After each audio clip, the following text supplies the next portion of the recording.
कली। मेरी मुलाकात इस महिला से एक ट्रेन में हुई थी। वो मुंबई जा रही थी सिद्धि विनायक के दर्शन करने। उसके हाथ में एक छोटा सा बच्चा था, लगभग 6 महीने का। हमारी बातचीत आपस में शुरू हो गई, जैसे लगभग हर रेल यात्रा में होता है। तो इसी बातचीत के दौरान उसने मुझे बताया कि यह बच्चा उसका दूसरा बच्चा है। उसको इसके पहले एक बेटी थी जिसकी मृत्यु केवल 4 साल की उम्र में हो गई थी। उसे ब्रेन ट्यूमर था। उन्होंने अपनी बेटी का नाम कली रखा था, एक फूल की कली। वो थक चुके थे अस्पताल जाकर, सर्जरी करवाकर, दवाई खरीद कर। उस महिला को अस्पताल के महक से भी उल्टी आती थी।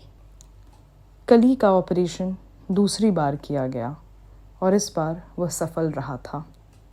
डॉक्टर ने कहा कि अब वो कली को घर लेकर जा सकते हैं। मई का महीना था। गर्मी में पति पत्नी दोनों बिस्तर पर लेटे थे और बीच में कली थी।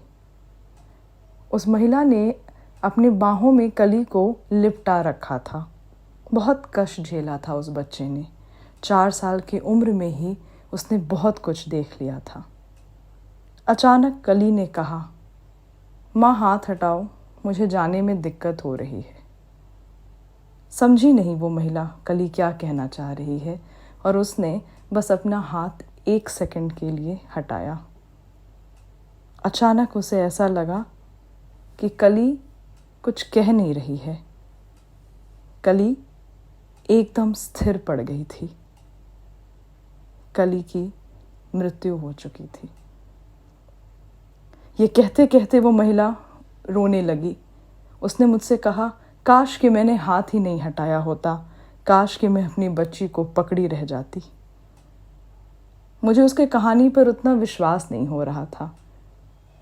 तभी उसने अपने छोटे बच्चे को मेरे तरफ झुकाते हुए दिखाया और कहा, ये देखो, इसके सर पे यह निशान नज़र आ रहा है।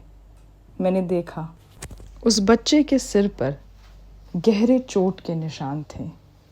ऐसे निशान जो ज़्यादातर टाँके पड़ने पर आते हैं।